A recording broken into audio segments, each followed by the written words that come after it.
Bonjour, soyez les bienvenus, le CES de Las Vegas 2016, deuxième quotidienne en direct sur Watch TV avec lefigaro.fr et journaldunet.com. Merci d'être au rendez-vous, deuxième journée extrêmement chargée, vous allez le voir. Je vais d'abord saluer ceux qui sont autour de cette table sur le plateau de Watch TV ici à Las Vegas. En commençant par ma consoeur du Figaro, Elsa Bambaron. Bonjour Elsa. Bonjour. Bonjour et bonsoir, puisqu'il est 13h ici à Las Vegas, 22h à Paris.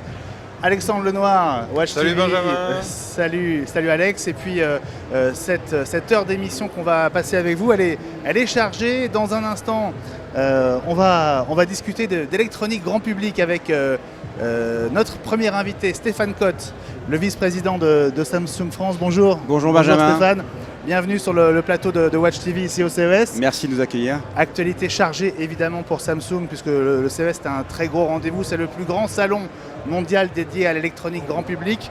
Dans un instant aussi, le président fondateur de Parrot, Henri Seydoux, sera avec nous pour nous présenter son nouveau drone et plus largement pour nous parler à la fois de Parrot et de l'énergie qui accompagne les entreprises françaises ici à Las Vegas. D'ailleurs, regardez cette image, c'est une exclusivité Watch TV, c'était hier soir, donc il y a quelques heures pour vous, ici à Las Vegas, dans l'un des hôtels sur le Strip, hein, le grand boulevard qui concentre l'essentiel des casinos et des grands hôtels.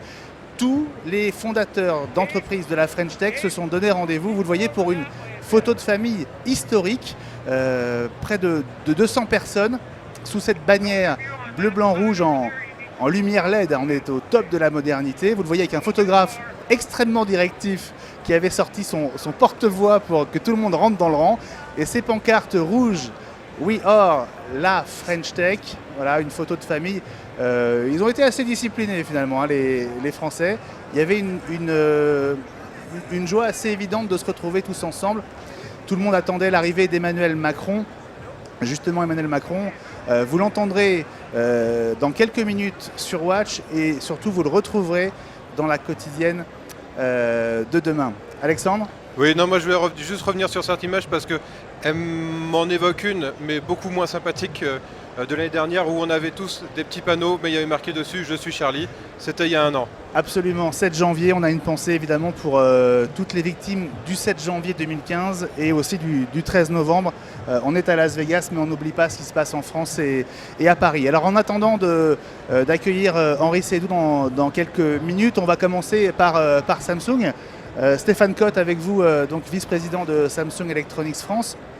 Vous avez été l'une des grandes conférences de presse du 5 janvier, donc à la veille de l'ouverture de ce CES.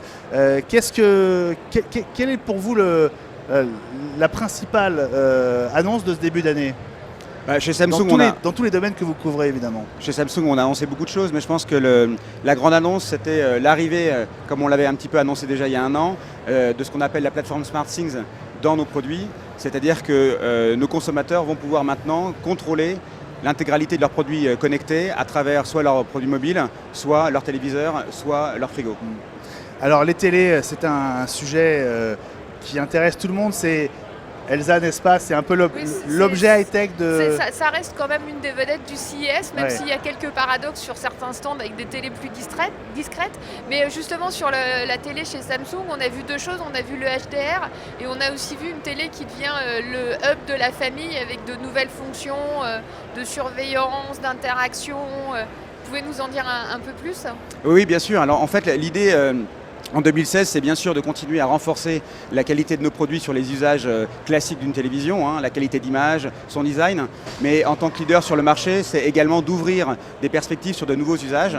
Et nous, on pense que la télévision, qui est au centre du foyer, est un outil qui va permettre justement de contrôler un certain nombre de produits connectés, mais également d'établir des scénarios.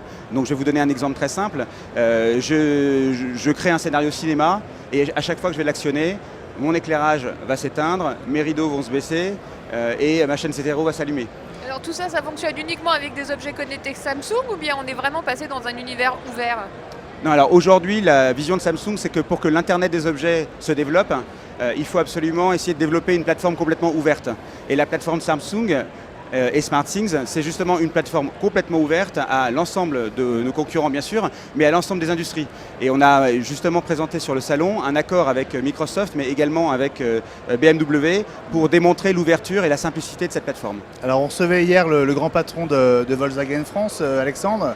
Oui, encore un absolument. nouvel exemple d'un partenariat étroit entre un constructeur auto et un géant de l'électronique grand public. On a l'impression qu'on ne peut pas y échapper. Hein. Volkswagen a annoncé un partenariat, alors c'était certes sur un concept, mais avec LG. Chaque grande marque aujourd'hui va chercher à se marier avec un acteur de la high-tech. Chez Ford, c'était avec Amazon, toujours dans cette optique de connecter la maison et la voiture ensemble. C'est incontournable. Oui, l'évolution de la technologie aujourd'hui, hein, elle est en train d'arriver dans tous les produits. Donc je pense que si on veut essayer encore une fois d'avoir une connectivité aboutie, simplifiée, il faut nouer des partenariats avec l'ensemble des industries, dont l'automobile bien sûr. Alors quels sont aujourd'hui pour vous les piliers de la vie numérique de chacun d'entre nous? Est-ce que la voiture en fait partie ou est-ce que vous restez concentré notamment sur la télé?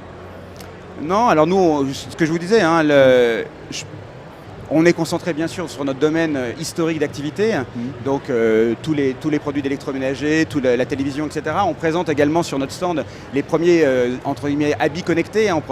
On propose des petits boutons de manchette, on propose des ceintures qui vont vous apporter un certain nombre d'informations pour gérer votre santé. On va beaucoup se développer autour de la santé également. On a présenté des outils qui vont analyser votre sommeil et vous faire des recommandations pour avoir une santé, je dirais, de meilleure qualité.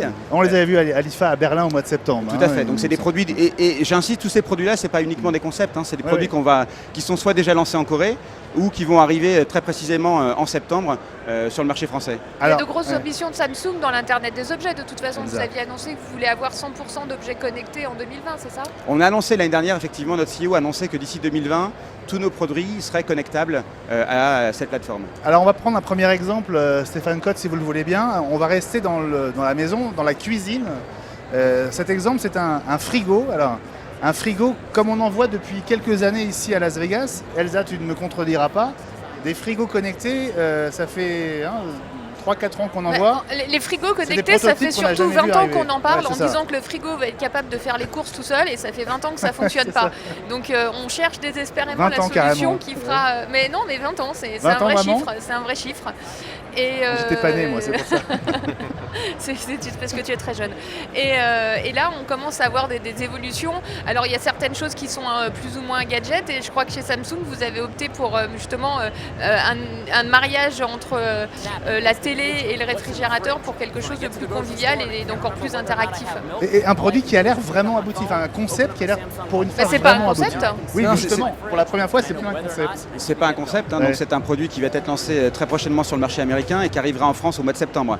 Donc l'idée autour de ce frigo, il faut juste rappeler que le frigo, c'est un produit qui fonctionne 7 jours sur 7, 24 heures sur 24 et qui est l'une des pièces maîtresses de la cuisine. Donc on peut expliquer son fonctionnement, les fonctions un peu étonnantes de ce frigo. Alors avant de parler de connectivité, on va parler un petit peu du frigo quand même. Hein. Donc c'est un produit qui traite de la meilleure façon possible le froid, avec une modularité de vos compartiments. C'est un 4 portes, faut préciser. C'est un 4 portes, oui, on appelle ça un French door d'ailleurs. La modularité, un frigo américain. C'est pas un frigo américain, non, c'est pas un frigo américain, puisque un frigo américain, vous avez la partie congélation froid négatif à gauche et la partie froid positif à droite. Là c'est un petit peu différent. Mais le grand concept de ce produit, c'est que vous pouvez changer de froid positif en froid négatif. Donc la partie congélation peut devenir une partie réfrigérateur en fonction des saisons. On garantit également une stabilité d'humidité et de température pour préserver les aliments plus longtemps. Donc ça, c'est les qualités maîtresses du frigo. Vous êtes tous sur le même créneau. Après, il y a ce qui vous différencie avec ce modèle-là en particulier. Alors avec ce modèle-là en particulier, qu'est-ce qu'on a? On a effectivement un écran de 21 pouces sur la porte du frigo. Donc cet écran va vous permettre d'avoir accès à tous vos contenus, que ce soit la télévision, l'audio-vidéo ou n'importe quelle photo, la musique bien sûr. Mais vous allez également pouvoir recevoir ou envoyer de votre smartphone ou de votre tablette n'importe quel contenu sur ce frigo pour le partager en famille.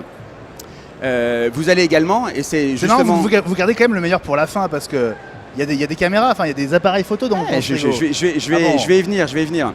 On a également démontré l'intégration On d'une fera pas une plateforme. heure avec vous non plus, Stéphane, donc allez-y. Hein, Non, mais donc, il y a profitez-en, une plateforme d'achat aussi, on peut donc acheter ces produits directement en ligne sur ce frigo, et on a effectivement intégré des caméras. Alors vous allez me dire pourquoi des caméras? Eh bien tout simplement, à chaque fois que j'ouvre et je ferme mon frigo, le réfrigérateur va prendre une photo de l'intérieur de mon frigo. Donc je vais pouvoir, quand je fais mes courses, interroger à distance mon réfrigérateur pour savoir ce qu'il y a dedans et justement compléter ma liste de courses si c'est nécessaire. Et éventuellement aussi saisir soi-même, je crois, les dates limites de consommation pour dire attention, ça c'est valable jusqu'à temps.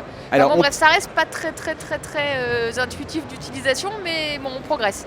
On a certainement encore des choses à améliorer bien sûr, mais là on est vraiment dans des usages qui sont clés et on sort de la connectivité pour la connectivité. Alors, on doit avoir des images de ce frigo. Je voudrais qu'on essaie de le voir parce que, et notamment cet écran de 21 pouces tactile en façade, votre frigo, on dirait presque, enfin, son écran m'a fait penser à l'écran de la Tesla.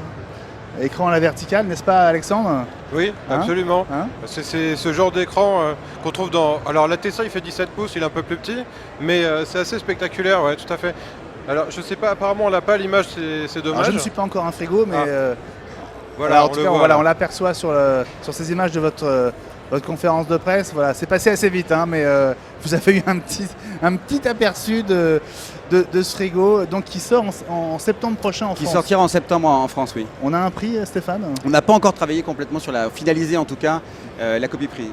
Mais La- on est bien sûr sur du matériel haut de gamme, Bon, l'autre gros sujet pour vous, évidemment, c'est la télé. bien sûr. Alors, vous avez inventé le SUHD, comme si l'UHD ne suffisait pas.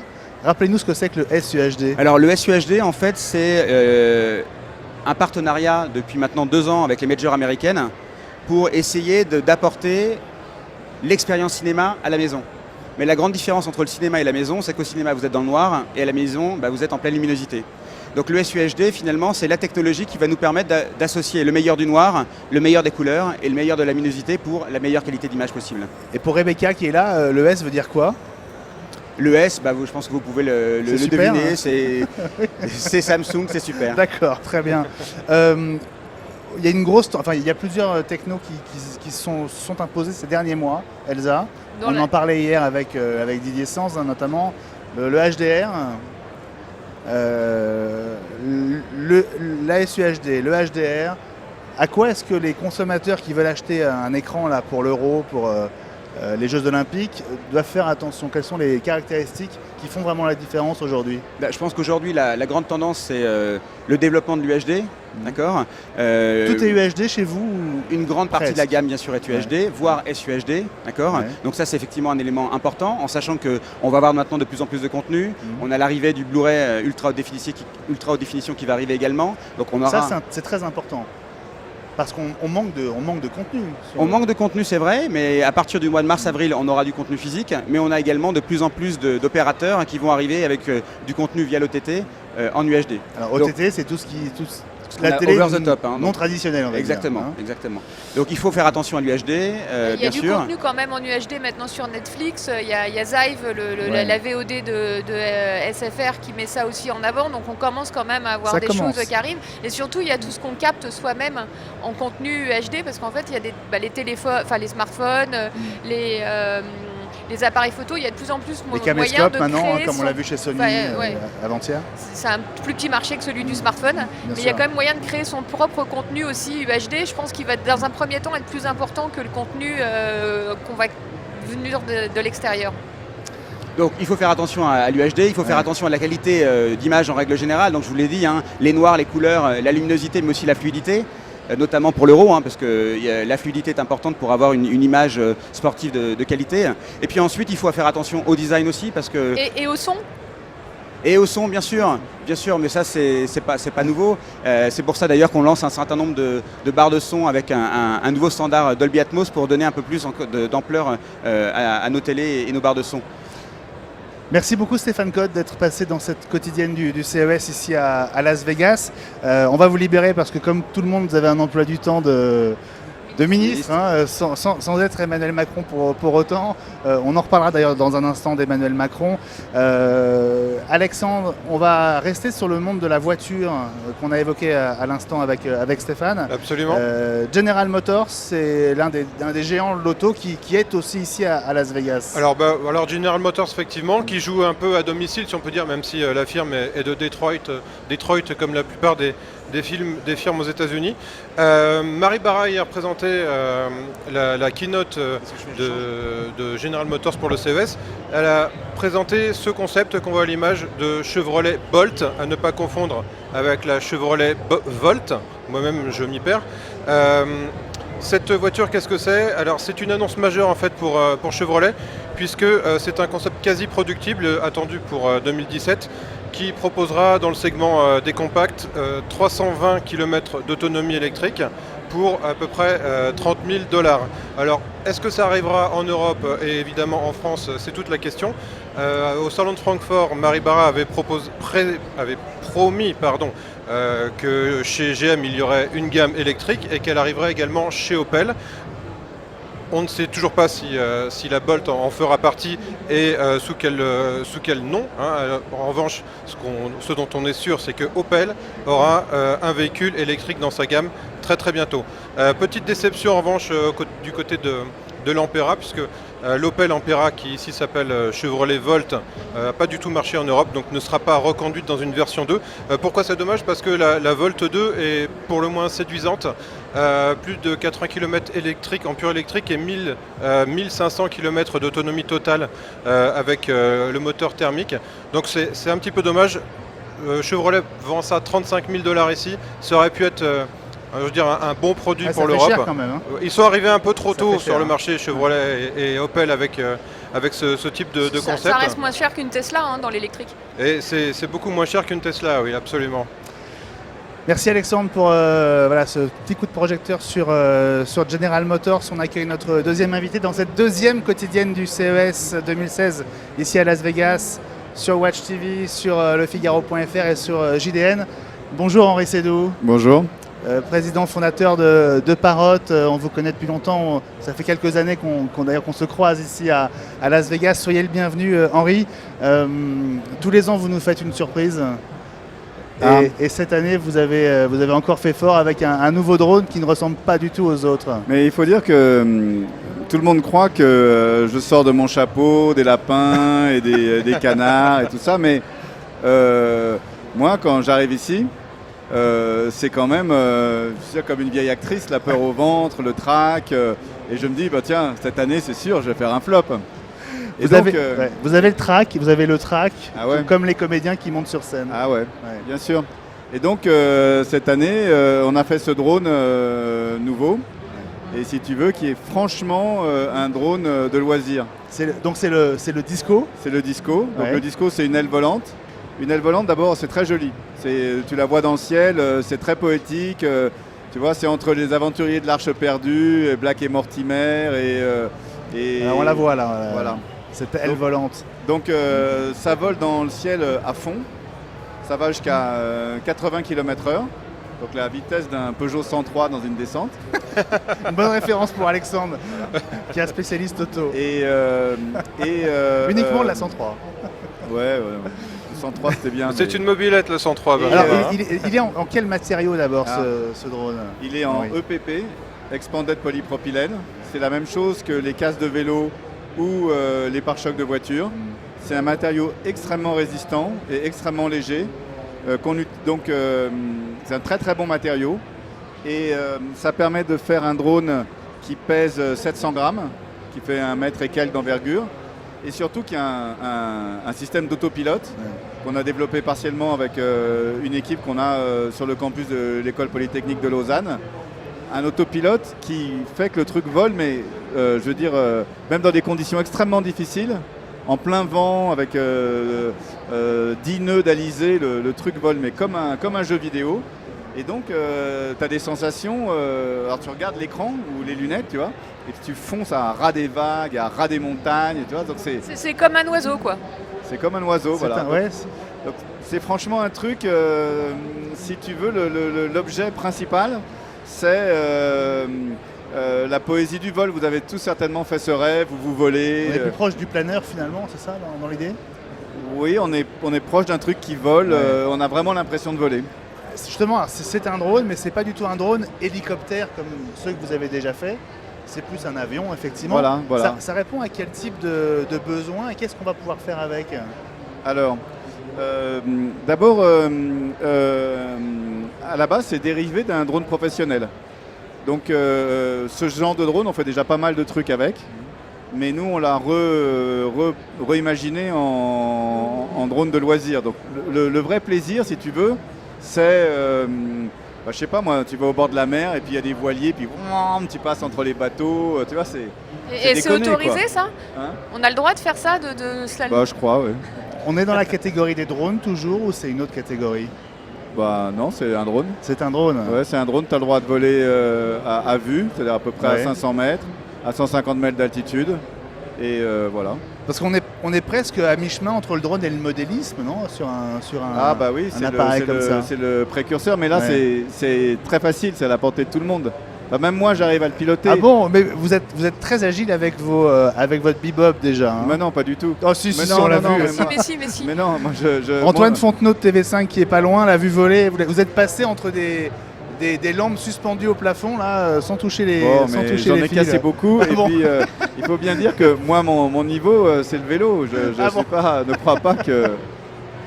Donc voilà, on monte ce drone et c'est un peu, si tu veux, le spectacle de ce qu'on voit ici. C'est-à-dire que au CES, qu'est-ce qu'on voit? On voit des gadgets improbables. Mhm. Tu vois, ça va du gadget improbable pour la santé, le truc que tu colles sur ton bébé et qui te dit s'il a de la fièvre, au gadget improbable pour le jeu vidéo, des lunettes bizarroïdes. Je vous ai vu vous arrêter l'autre jour devant le stand des Français qui ont inventé l'airbag pour skieurs. Ah ouais, je trouve ça rigolo. Ouais. Ouais. Vous leur avez donné votre carte? Ouais, J'ai même vu ça. Moi, je viens ici, comme vous d'ailleurs, Ouais. pour rencontrer des startups. En mode veille. Alors on voit tout ici, justement. Cette année, c'est encore une année où la French Tech est extrêmement dynamique. Vous êtes arrivé avec la banane de manière assez évidente. Et vous nous disiez là, à l'ouverture du CES que c'est une très bonne année. Je trouve que c'est une bonne Ouais. année. Je trouve que c'est une bonne année en général. Et je trouve aussi que les entreprises françaises font des progrès. C'est quoi une bonne année? Qu'est-ce qui définit une bonne année ici à Bah, Vegas? c'est mieux qu'une mauvaise année. Et les progrès, c'est quoi? C'est des entreprises qui sont maintenant plus pros, qui arrivent avec des vrais projets, des vrais produits qui sont déjà... Voilà. Je trouve que les boîtes françaises qui viennent ici, au début, moi y compris, hein, Ouais. sauf que moi je viens depuis plus longtemps, au début on arrivait avec des trucs improbables, mal finis, plein de bugs, sans savoir les vendre, avec un packaging dégueulasse. Et quand on te demandait où est-ce que tu allais le distribuer, on levait les yeux au ciel et Ouais. on attendait que le ciel nous tombe sur la tête. Donc la French Tech, si tu veux, ça a commencé comme ça. Ouais. Et puis de plus en plus, tu vois, des entreprises, les produits sont bien faits, il y a des plans marketing, ils savent à qui ils s'adressent, ils développent leur filière. Donc je trouve que les boîtes font des progrès. Je trouve aussi que c'est pas ce qu'on voit ici, mais c'est ce qu'on voit dans le business. La capacité de financement, parce qu'au début, moi j'ai été chez un fonds de capital risque qui s'appelait Sofinova et ils ont investi glorieusement 2,5 millions de francs dans ma boîte, c'est-à-dire De francs. 450 000 euros De si francs, tu veux. Tu vois, ils m'ont Mais à dit l'époque, vas-y, t'étais content. et j'étais super content. Mais ils m'ont dit Vous vas-y. avez fait beaucoup mieux depuis, hein? Bien sûr. Donc depuis, mais tu vois, c'est-à-dire Ouais. que maintenant les choses ont changé. Ouais. Effectivement, Parrot, on a levé 300 millions à la bourse de Paris, mais c'est important. Il y a quelques semaines. Hein, Il y a quelques semaines, c'est important, c'est ça la French Tech. Maintenant, il y a un écosystème qui se Ouais. crée et qui n'est plus un écosystème de écoute, t'es nul en classe, t'as pas fait tes devoirs, tu seras pas embauché à la SNCF ou chez Thales, monte donc une start-up. Ouais. Non, c'est plus ça.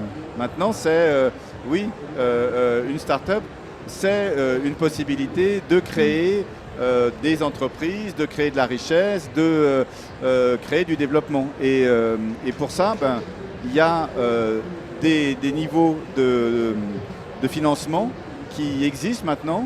Je veux dire, par exemple, Il y a une boîte qui s'appelle Sigfox, je bien pense que sûr. vous connaissez Ludovic, Qui a été cité en exemple par Emmanuel Macron encore il y a quelques heures. par Emmanuel Macron, qui a levé 100 millions sur une idée de start-up, c'est-à-dire qu'avec un chiffre d'affaires qui était encore de quelques millions. Et ça, c'est important pour la French Tech. Donc, moi, je vois tout ça d'un air positif. Alexandre. Oui, moi ce que je constate, c'est qu'il y a effectivement un très beau dynamisme autour de la French Tech. Qu'est-ce qui manque ou qu'est-ce qu'il faudrait retirer pour qu'il y ait encore plus de facilité pour les entreprises françaises à créer, à développer? Bon, ça c'est une bonne remarque, c'est-à-dire que la French Tech c'est cool, mais la French Tech c'est un petit pousset comme ça, dans un monde de géants comme ça, tu vois. Donc il manque des grosses boîtes, enfin même pas des grosses boîtes, il manque des boîtes qui arrivent à faire 1 milliard de chiffre d'affaires, des boîtes donc, qui grandissent. Ça, Les fameuses ETI, quoi. Ouais, des Alors traduis-nous ETI, Elsa. Entreprise de taille intermédiaire. Voilà. C'est Ouais, ce mais qui il faut- fait le ciment un peu de l'industrie allemande et qu'on n'a pas Donc, du tout, nous, en France. Il en manque, c'est-à-dire que pour le moment c'est encore Qu'on a très des peu. petites boîtes. Les licornes, c'est autre chose pour vous? Ah oui, c'est complètement Ouais. différent. Enfin, les licornes, c'est une start-up qui est valorisée au-delà d'1 milliard de milliard. dollars. Donc sur ce que disait Henri, sur un chiffre d'affaires de start-up, alors que l'ETI, c'est déjà une entreprise qui est plus mature. Bah, c'est Parrot, hein, Ouais, c'est ça. qui nous a expliqué qui était devenue une Donc, ETI. Et une entreprise de taille intermédiaire, donc qui est capable d'aller lever des fonds en bourse Ouais. et non pas auprès de capitaux risqueurs, qui fait un chiffre d'affaires récurrent et solide, qui a un business model cohérent. Donc il faut des il y a du bruit, et c'est vrai qu'il y a du bruit, Henri. Hein. C'est pour alors, ça que je peux dire du bien d'Henri. moi, je vais j'en vous entends rappeler pas. qu'on est quand même en direct de Las Vegas. On est au CES 2016. C'est le deuxième jour. On attend quoi? 180 000 personnes à peu près en 4 jours. Donc il y a énormément de monde autour de nous. On est dans le Peut-être. hall sud du Convention Center. Et on essaye de s'entendre effectivement. Donc il faut des entreprises de très grande taille aussi en France pour servir de locomotive. Ouais. Effectivement, il faut des grandes boîtes parce que si tu veux, bon, il y a plusieurs problèmes. Mais par exemple, il y a un truc qui est vachement difficile, qu'on a du mal à appréhender, c'est qu'il n'y a pas une habitude, une connaissance suffisamment grande du marketing dans les petites boîtes et qui naissent, tu vois. Donc il faut qu'on apprenne, nous, les entrepreneurs de la technologie, à être meilleurs en marketing, à surtout bien l'exporter, tu vois, ce marketing.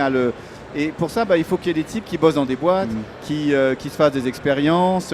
Mais vous n'avez pas l'impression que le niveau a quand même énormément augmenté, même parmi les boîtes les plus jeunes, parce que toutes celles qu'on croise ici, elles ont quand même, on va Le dire, niveau a un augmenté. environnement marketing qui est Le niveau a augmenté, mais Ouais, hein. va voir le marketing qui est fait chez Apple, chez Google, et va voir le niveau qu'ils ont eux. Tu bien vois. sûr, Donc, bien sûr. faut rester modeste. La French Tech, elle doit rester modeste pour le moment. Ce n'est que, je veux dire, une adolescence. Ce n'est pas encore des entreprises vraiment capables qui dominent leur marché. Alors, il y a quelques heures, Emmanuel Macron est arrivé ici à Las Vegas. On va peut-être voir des images d'ailleurs de son arrivée lors de la réception donnée par la French Tech, à laquelle a participé donc le ministre. Là, vous voyez Frédéric Lefebvre et Pierre Gattaz qui étaient là pour l'attendre, et Emmanuel Macron, à peine descendu de l'avion, qui est arrivé sur scène pour participer à une séance de questions-réponses avec un de nos confrères de TechCrunch. Alors, interview en anglais d'ailleurs, ça a surpris pas mal de monde, parce que Ça a beaucoup énervé dans la salle, en fait. 99% des Moi, je des trouve ça spectateurs normal, étaient moi. là. Moi, je trouve ça normal. Question de Moi, courtoisie pour vous? Oui, bien sûr. On est en Amérique et puis il y a plein de. Et puis, je veux dire, la French Tech. French. Ici, elle s'adresse aux Américains. C'est surtout tech Ouais. qu'il faut entendre. Tu Bien vois, c'est-à-dire que ce qu'il faut, c'est que on crée des entreprises, qu'on crée de la richesse, qu'on crée du développement et donc des emplois. Et dans un monde mondialisé, on s'adresse pas Bien sûr. aux Français, on s'adresse au monde entier. Voilà, juste la présence d'Emmanuel Macron qui revient, qui est hyper actif. Est-ce qu'il joue un rôle très important dans ce mouvement, Nous, ce dynamisme? les entrepreneurs, on ne demande rien au gouvernement. On n'est pas, nous, on essaye de développer nos entreprises d'une manière internationale dans un mouvement qui est global, qui est celui de la digitalisation si tu veux, de la Silicon Valley à la conquête du monde. Ouais. Vous n'êtes pas assisté par le gouvernement, non, c'est ça, et on veut pas. Ouais. Et on veut pas que le Ouais. gouvernement nous assiste. Ouais. Par contre, le fait qu'on ait un gouvernement qui soit pro-entrepreneur, qui comprenne que les entreprises, même petites, que c'est important qu'elles se développent et qu'il faut qu'elles le fassent dans un cadre qui soit solide, et ben ça c'est bien. Merci beaucoup Henri Seydoux Merci. d'être venu avec nous en direct de Las Vegas. Vous restez combien de temps à Vegas, Voilà, Henri? jusqu'à la fin. Jusqu'à la fin, Voilà. pour Allez. pouvoir traîner dans les allées un Salut. petit peu. Merci beaucoup d'être venu, on vous libère Henri. Allez, au revoir. Dans un instant, on va accueillir nos prochains invités. Je vous donne le programme Weezings. Dans quelques secondes, on va parler à nouveau objets connectés, évidemment, avec Julien de Priaumont, le directeur du marketing de cette boîte française, justement, qui fait partie de la French Tech et qui est sorti de l'Eureka Park, maintenant, qui est au niveau du dessus. Donc, il y a un stand d'exposants à part entière, hein, Elsa. Ouais, ils avaient déjà un stand d'exposants à part entière quand ils étaient à l'Eureka Park, c'est très méchant de dire ça. Et c'est vrai qu'ils ont un grand stand Oui, mais là, et ils ont un ils- succès auprès des Américains qui est complètement Voilà. délirant. Les Américains adorent les produits WeThings, que ce soit la montre, j'espère que Julien va pouvoir nous la montrer, Julien va nous rejoindre. On va en parler, l'activité. Et puis les nouveautés de l'année avec notamment le thermo, qui est le thermomètre connecté de WeThings pour prendre la température des enfants de manière pas intrusive du tout. Et je disais que les Américains adoraient les montres WeThings. Et si tu peux la remontrer, voilà. Et il y avait énormément, Alors, on va de la trafic remontrer parce sur que là, on a encore rien vu avec de trafic sur le stand de WeThings et un gros appétit des médias, mais pas uniquement, des acheteurs aussi américains qui viennent volontiers voir ces produits français et qui les prennent au sérieux aussi. Ouais. On peut lui dire bonjour à Julien? On y va? Bonjour Julien. Bonjour à tous. Bienvenue à ce flot de questions d'Elsa Bambaron, forcément. Hein. Le succès de Weezings aux États-Unis, c'est vrai que vous avez presque d'abord eu plus de succès ici qu'en France au début. Absolument, et ça a commencé dès la balance. On l'a lancé sur le site en 2009. Et, La balance connectée, votre ouais, la fameuse balance connectée, les consommateurs américains s'en sont vraiment emparés. Et c'est vrai qu'ici, il y a une excitation forte et je pense que ils sont habitués à avoir de l'innovation. Et là, le fait qu'elle soit cachée dans une montre, ça les surprend un peu. Bon, vous avez un sweatshirt bleu. Le premier jour, il était vert parce qu'il était à la couleur de votre thermostat connecté. On va C'est prendre... pas un thermostat, c'est un thermomètre. Pardon, j'ai dit thermostat, oui. Pardon, thermomètre connecté. Il s'appelle Thermo, c'est le même début. Donc Thermo, on parlera de Go dans un instant, Julien. Expliquez-nous Thermo, ce que c'est et comment ça marche. Donc effectivement, les couleurs sont un peu différentes parce que c'est des produits qui sont un petit peu différents. On a deux produits médicaux maintenant chez Weezings. On avait le tensiomètre connecté et là maintenant on a le thermomètre corporel connecté. Ah, montrez-le, Euh, qu'on le voit, voilà. Voilà. Qui est en fait un thermomètre temporal, donc il va prendre la mesure de la température du corps sur la tempe. Et donc en fait, je peux simplement vous montrer. Oui, peut-être bien ce sûr, qu'il y a de bien mieux. sûr, bien sûr. Donc en fait, je presse, je le mets sur ma tempe. Et en quelques secondes, il va me donner une mesure de ma température corporelle. Alors, on va l'orienter pour Ça va, y a pas de fièvre. 37,1. Voilà. À 37, c'est bon, vous êtes bon pour le service, Julien, c'est Et bon. donc je peux assigner cette mesure à plusieurs utilisateurs et après ça synchronise en Wi-Fi sur mon smartphone. Et donc en Wi-Fi c'est très important parce que ça veut dire que vous n'avez pas besoin d'avoir votre smartphone à côté de vous, ça va synchroniser dans le background. Voilà.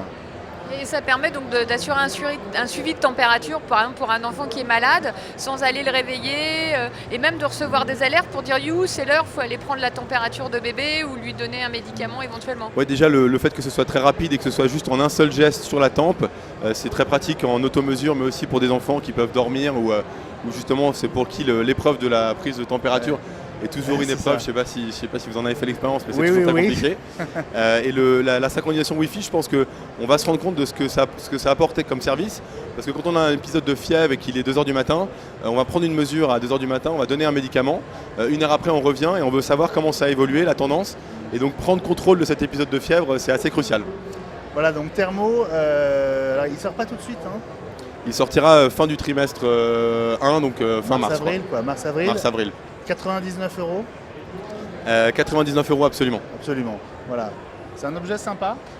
hein. Oui, je pense qu'il y a clairement un marché pour ce type de produit. Déjà parce qu'on sait que les thermomètres temporales, ça fonctionne assez bien. Et puis je crois que celui-là, il a une particularité, c'est qu'il prend qu'il y a plusieurs capteurs pour prendre le point le plus chaud sur la veine temporale et avoir vraiment la vraie température. Ouais. 16 capteurs, vous me disiez, Julien, c'est ça? En fait, c'est une matrice qui est composée de 16 capteurs infrarouges donc ils n'émettent rien, ils réceptionnent la chaleur de votre corps et ils font 4000 mesures en 2 secondes pour trouver le point le plus chaud, parce que c'est vraiment ça l'enjeu, trouver le point le plus chaud de l'artère. Voilà. Et au bout de 2 secondes, on ressent une double vibration Qui indique que la mesure est prise. Voilà, qui indique qu'on peut l'enlever et regarder. Et puis il y a cet écran qui est assez étonnant. Ce sont des LED, mais qui sont derrière la carrosserie, en fait, qu'on voit à travers. Absolument, je ne sais pas si on le voit là, mais... Ça va être difficile de les montrer, non, on les verra pas, je pense pas. Surtout si la main est devant. Non, là, on voit effectivement déjà que ça défile. En fait, après, vous pouvez... Il y a un écran... la température a baissé. Hein. On voit rien, on verra voit pas, rien. Julien. Non, il y a trop de lumière. Enfin, voilà, on fait défiler. Pour passer sur nom. le stand pour ceux qui sont à Las Vegas. Voilà, et on fait défiler le prénom des membres de la famille pour associer la prise de température à l'un de ses membres. L'autre annonce, alors vous avez fait 2 jours, 2 annonces. Oui, c'était un peu la surprise. Hein. Oui. Absolument, on s'installe dans un rythme d'innovation important là. Une par jour, c'est beaucoup. Hein. On pensait avoir tout vu le soir de CES Unveiled, et en fait, il fallait revenir le lendemain. Le lendemain, il fallait revenir. Donc la deuxième innovation, c'est ce tracker d'activité qui en fait a un écran e-ink.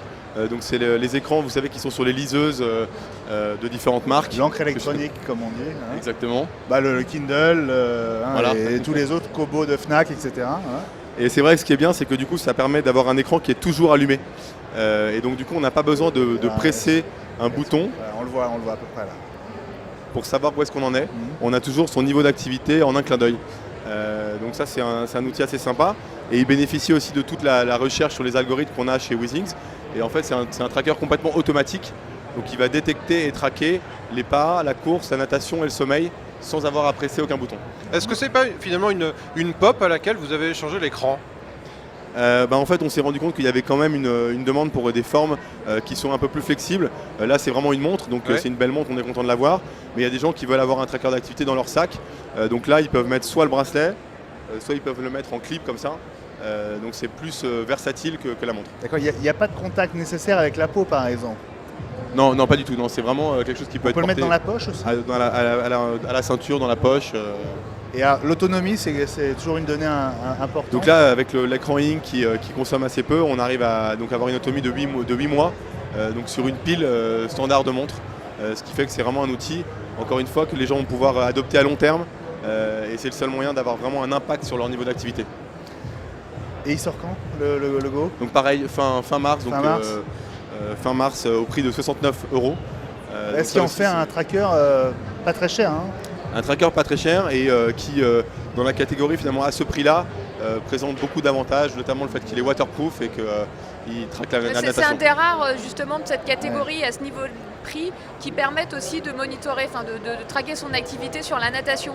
C'est souvent quelque chose qui manque sur les trackers. Mais moi, je sais passer commande parce que j'aimerais bien que ça finisse par compter par marcher pour le vélo, et ça fonctionne toujours pas pour le vélo. Mais c'est le grand défi pour l'année prochaine. Ça va venir. Ça va venir. Ah, ça va venir. Je pense qu'il y a un message là, tu vois. C'est vrai mais ça fait 2 ans qu'ils me le disent. Et à propos de ces tracteurs, ces trackers pour vélo, dans 2 jours, donc samedi, on recevra une autre boîte française, Peak, qui fait des trackers justement qui sont dédiés, multisports, voilà, qui s'adaptent à différents sports, le ski, le golf, et on verra pour le vélo. J'ai un doute sur le vélo d'ailleurs. Non, pour le moment ils ont ski, golf et tennis. Et vélo. Et c'est tout, ils n'en ont que 3 et ils réfléchissent à lancer 5 nouveaux sports, dont le vélo. Mais le vélo, ça a l'air d'être très très compliqué en fait. Bon, on en parlera à nouveau avec Peak, donc dans la 4e et dernière quotidienne de ce CES 2016. Ce sera samedi à partir de 22 h. Merci beaucoup, Julien. Merci à vous pour votre accueil. Beaucoup de succès à Withings. Vous avez un très beau stand. D'ailleurs, quand on va au Sands, donc c'est l'un des autres halls ici à Vegas, on vous voit à côté de Netatmo qu'on recevait hier. Et le stand donne vraiment une idée de votre développement. Et c'est vrai que c'est un moment très excitant. Et ce stand, c'est l'aboutissement de beaucoup de travail pour toutes les équipes. Donc on est super content d'être là. Ouais. Voilà, avec Cédric Hutchins et Eric Carrel notamment Un vrai visionnaire français à la tête de Weezings. Et des ambassadeurs de la French Tech. Absolument. Merci beaucoup, Julien de Préaumont, d'être venu sur Watch TV, sur le Figaro.fr Merci. et sur JDN. À très bientôt. Je vous laisse partir. On est en direct, donc si vous pouvez vous échapper par le côté gauche de la plateforme de Watch, ce serait formidable. On va proposer à Muriel Pénicaud de nous rejoindre en direct. Venez Muriel, si vous arrivez à passer derrière moi, installez-vous confortablement. Muriel Pénicaud, directrice générale de Business France. Alors, vous êtes ambassadrice déléguée aux investissements internationaux. Prenez votre micro, Muriel. Bonjour. Soyez la bienvenue. Merci. Business France, Elsa. Ouais, bonjour, alors on a vu une belle visite encore ce matin d'Emmanuel Macron qui a quand même consacré beaucoup de temps et qui a bien bouleversé son emploi du temps. Grand désespoir des sbires chargés de l'emploi du temps de Macron et qui a vraiment passé du temps et qui s'est intéressé à toutes les startups, y compris à celles qui font des objets, des sextoys connectés. Il a reculé devant aucun sacrifice pour aller vraiment promouvoir. Alors est-ce que pour vous c'est quelque chose d'important oui, évidemment ce ministre, et qu'est-ce que ça apporte de concret aux entreprises que le ministre de l'économie aille voir ces jeunes pousses? Oui, c'est très important parce que dans le domaine de la tech, la visibilité, c'est un moteur clé de la croissance parce que, en fait, il faut, pour trouver les distributeurs, les investisseurs, etc., il faut arriver à se rendre visible. Et c'est clair qu'avoir à la fois le label French Tech, qui est une bannière commune qui fait qu'il y a un buzz ici, je crois que tous ceux qui sont au CES peuvent en témoigner. Et vous le sentez autant que l'année dernière? Alors plus. À plus. À plus.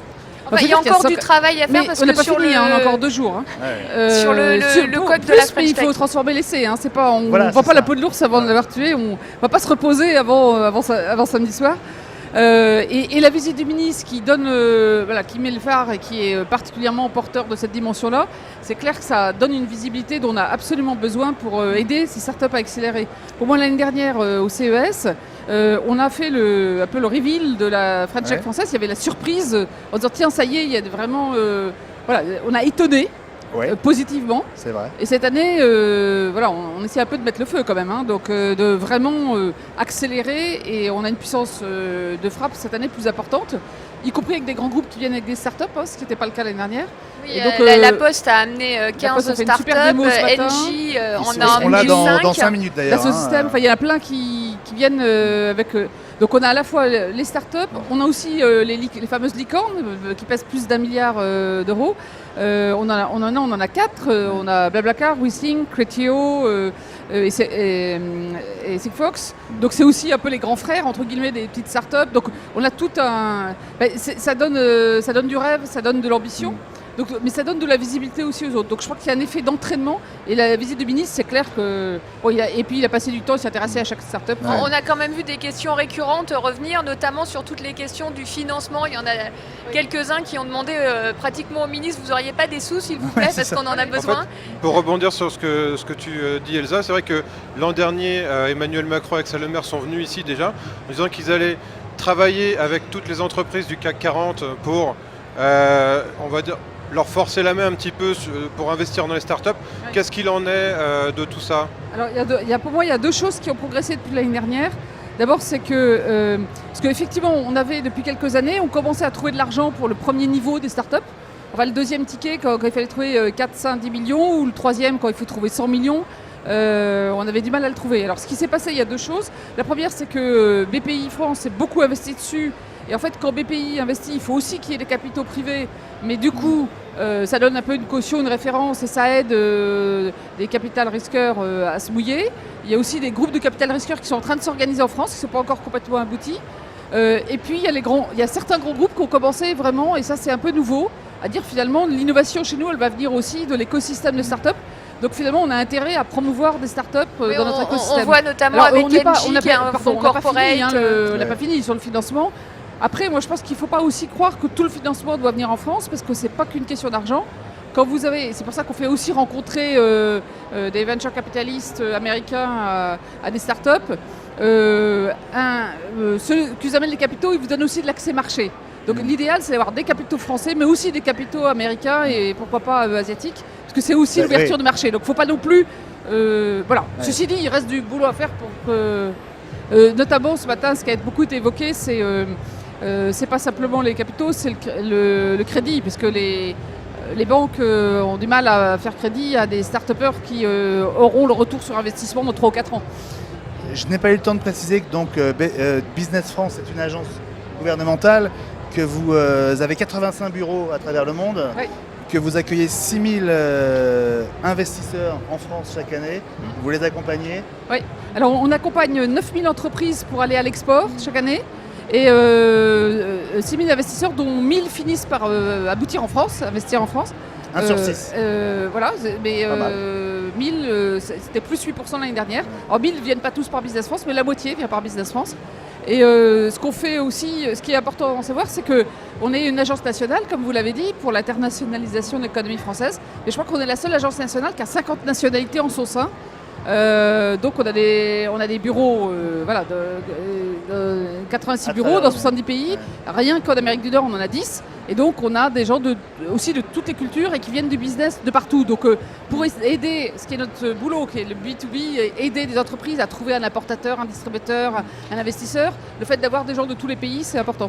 Il y a quand même eu un changement presque culturel au niveau du gouvernement, voir un ministre de l'économie, Pierre Gattaz, qui était d'ailleurs déjà là il y a 2 ans, si je ne me trompe pas.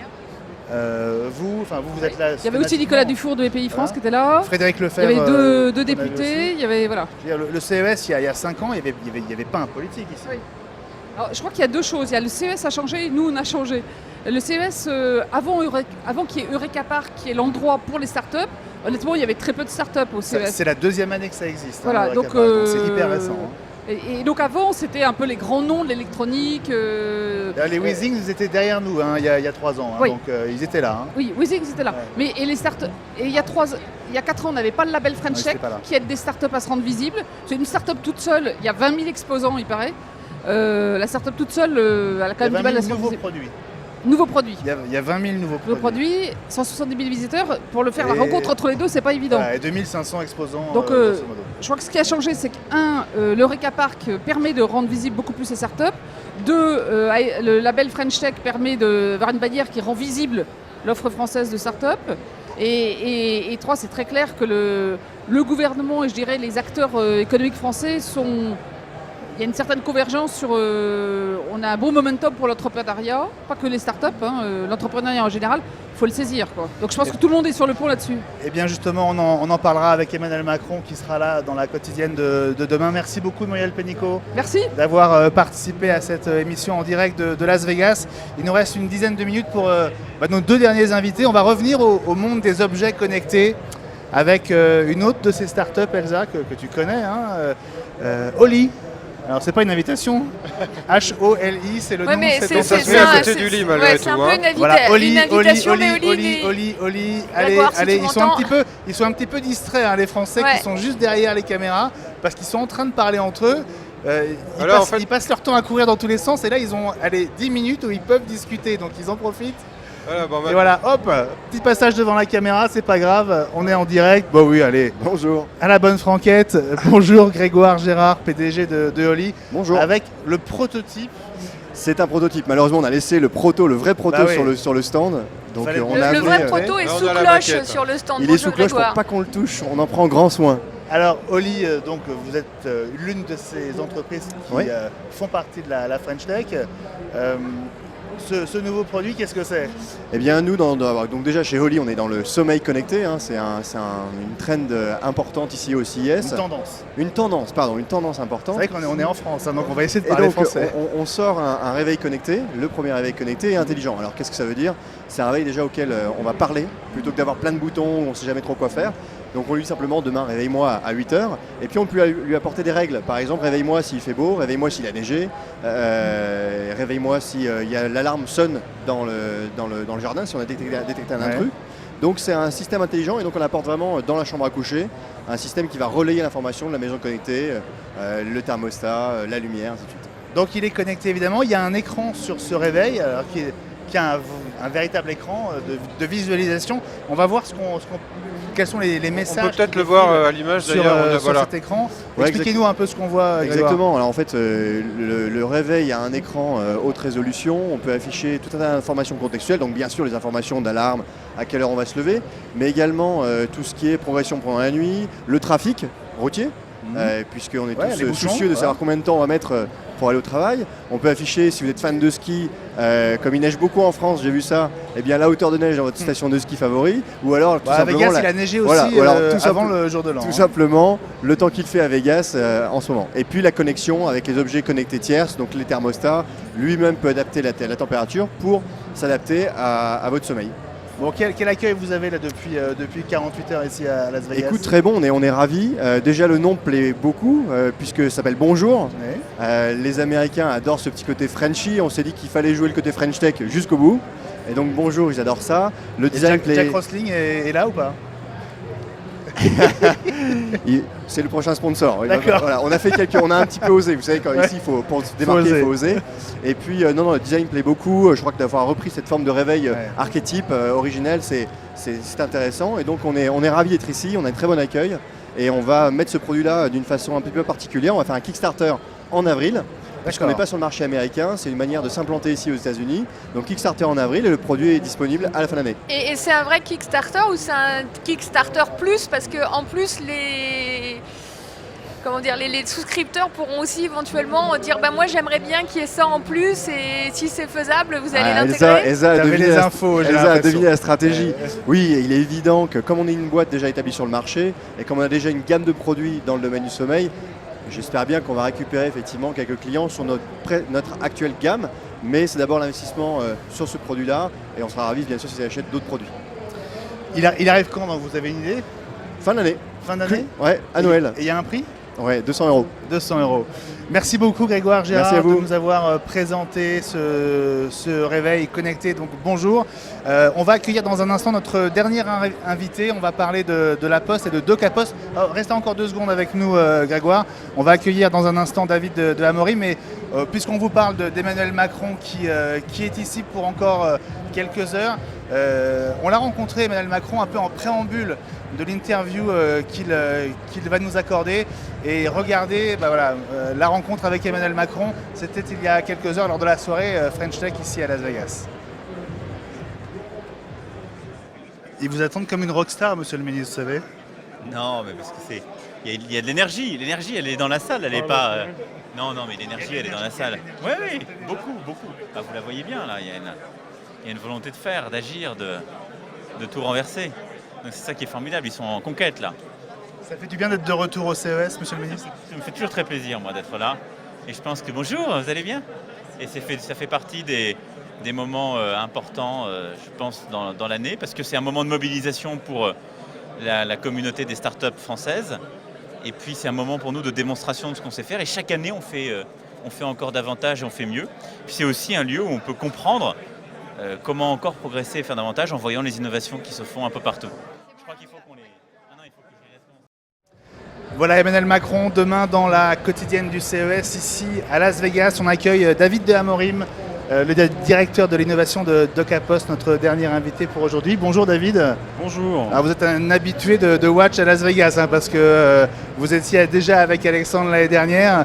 Il nous reste quelques minutes pour parler à la fois de ce que vous faites ici et de ce qui a changé depuis un an. Alors rappelez-nous d'abord ce que la Poste fait ici à Las Vegas. Alors très concrètement, pour la plupart des gens, l'Internet des objets, c'est quelque chose qui est assez abstrait. Et finalement, un an après, parce que c'est notre 2e édition, on vient présenter des cas d'usage très concrets de ce que peut apporter l'Internet des objets dans le monde des services. Et on le fait avec une équipe de France de l'Internet des objets. L'année dernière, on a lancé, rappelez-vous, on l'a présenté ici, le Hub numérique, une plateforme d'innovation de services dans l'Internet des objets. Un an après, on a un arbre, on a une centaine de startups qui sont embarquées sur ce projet, dont 15 avec nous sur vous avez fédéré, hein? Voilà, alors, on a bien fédéré.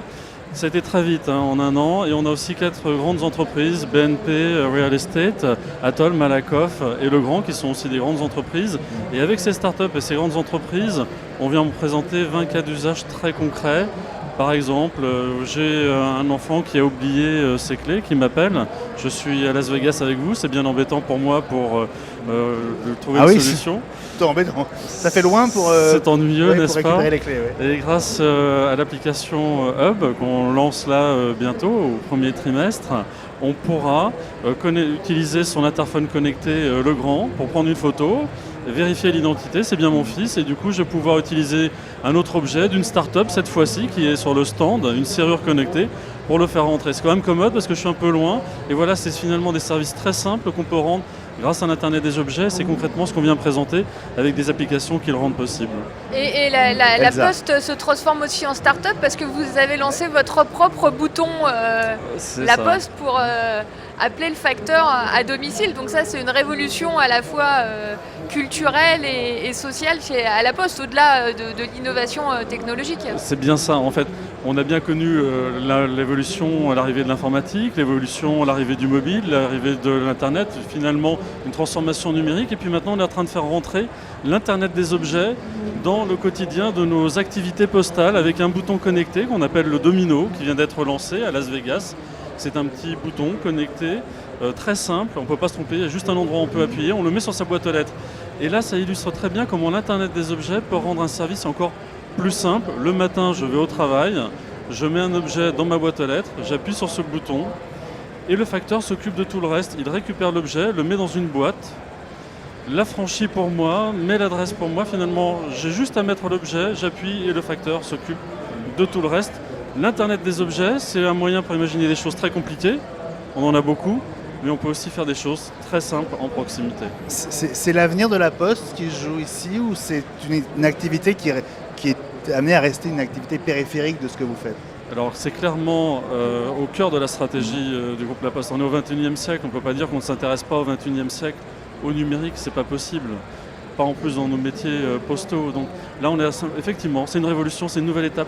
Comment les objets vont venir maintenant faciliter la vie de nos clients et nous permettre de développer des nouveaux services. Donc c'est clairement une nouvelle étape et ça s'inscrit dans une stratégie du groupe La Poste. Alexandre. Vous êtes venu ici avec 15 startups, on l'a dit. Ça a suivi un processus de sélection chez vous. Comment ça se passe concrètement pour être soutenu par La Poste? Alors c'est assez simple, vous candidatez dès lors que vous êtes dans le monde de l'Internet des objets au travers d'un programme d'innovation, un concours qui s'appelle French IoT. C'est le label qu'on a choisi qui symbolise bien cette présence française avec cette dimension internationale, sans tabou. On est effectivement bien représenté cette année, je crois, en start-up ici à Las Vegas. Et finalement, toute start-up qui est sur une des régions partenaires, on a 5 régions partenaires aujourd'hui, on va l'étendre l'année prochaine, où, avec des pôles de compétitivité, peut concourir. On a eu 450 sollicitations à ce concours. On en a retenu... Sur 5 régions. Sur 5 régions, en l'espace d'un mois et demi. On a reçu, finalement, on en a choisi une centaine qui incarnaient plus particulièrement le fait qu'on passe dans l'Internet des services et pas que des objets. Et finalement, on en a retenu une quinzaine parce qu'on ne pouvait pas en avoir 100 avec nous, on n'avait pas la place. Même si on a un grand stand cette année, c'était un peu juste. Donc on en a 15 avec nous quand même à Las Vegas. Une question rapide, David, sur l'air du temps. Est-ce que vous ressentez cette année, par rapport à l'année dernière, cette énergie autour de la présence française? Oui, alors ce qui est assez surprenant, voire agréable, c'est qu'on n'est plus obligé de parler anglais pour venir à Las Vegas. On peut parler français à Las Vegas et se promener et rencontrer beaucoup d'entreprises en français. C'est vraiment une évolution très forte. On entend beaucoup cette sonorité française. Et finalement, moi, on me pose souvent la question, mais vous, La Poste, partir avec des startups françaises, est-ce un atout, un handicap? Ce que je peux vous dire, c'est que c'est un atout parce qu'on a vraiment des très belles entreprises innovantes, très pointues, des très bons ingénieurs. Et croyez-moi, cet écosystème international ici présent le reconnaît vraiment. On a beaucoup d'Américains curieux qui viennent nous voir. Merci beaucoup David de Amorim de Capos d'être venu dans cette quotidienne en direct, comme à tous nos invités d'avoir participé à cette émission.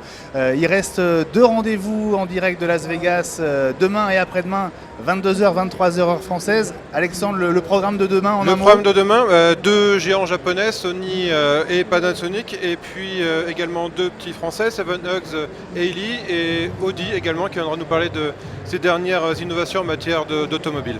Et puis évidemment, ne manquez pas cette quotidienne de demain pour l'interview qu'Emmanuel Macron, le ministre de l'économie, de l'industrie et du numérique, nous accordera. Merci beaucoup Elsa Bambaron. Merci Benjamin Vincent. Lefigaro.fr, ravi de te retrouver ici.